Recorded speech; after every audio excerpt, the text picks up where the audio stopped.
Hinikayat ni Pangulong Ferdinand R. Marcos Jr. ang mga lokal na pamahalaan na gawing mas agresibo ang information dissemination para itaguyod ang healthy lifestyle at pag-iwas sa anumang klase ng sakit. Yan ang ulat ni Alan Francisco. Ipatupad ang mga hakbang para protektahan ang kalusugan ng publiko. Ito ang pagikayat ni Pangulong Ferdinand R. Marcos Jr. sa mga lokal na pamahalaan sa bansa. Sa naging mensahe ni Pangulong Marcos sa Local Governance Summit 2024, sinabi niyang ayon sa Department of Health, ang pagtaas ng kaso ng dengue at leptospirosis ay bunsod ng hindi maayos sa pagpapatupad ng garbage disposal at poor waste management.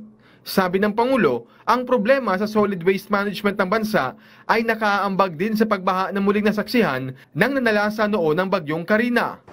Local chief executives must work harder to utilize environmentally sound methods and waste minimization measures to protect public health and, of course, our environment. Hinikayat din ni President Marcos ang local leaders na gawing mas agresibo ang information dissemination para itaguyod ang healthy lifestyle at pag-iwas sa anumang sakit. Partikular na tinukoy ni Pangulong Marcos ang Kalinisan Program ng Department of Interior and Local Government. Ito ang programa ng pamahalaan na nagsusulong ng pag-aayos ng waste disposal and management para tiyakin ang malinis, malusog at ligtas na kapaligiran para sa lahat.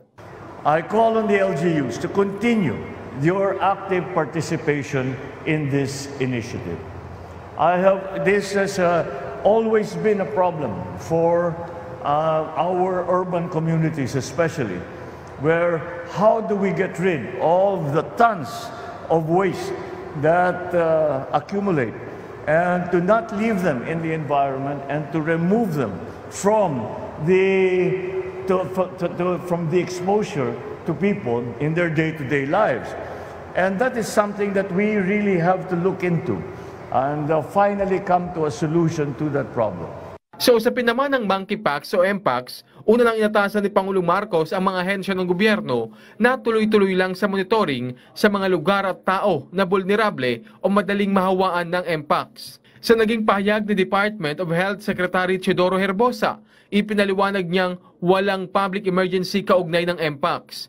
Mababa lang aniya ang kasong naitatala rito, gayon din ang mga naiulat na namatay dahil dito. Nilinaw niya ring hindi airborne ang mpox. Hindi aniya gaya ng COVID-19, ang mpox ay napapasa sa pamamagitan ng intimate at skin-to-skin physical contact sa isang taong infected o may contaminated materials. Tiniyak ni Secretary Herbosa kay Pangulong Marcos na handa at kayang pangasiwaan ng DOH ang mpox. Samantala, ang lokal na pamahalaan ng Quezon City, una nang agad na nagpatupad ng Quick Response Team.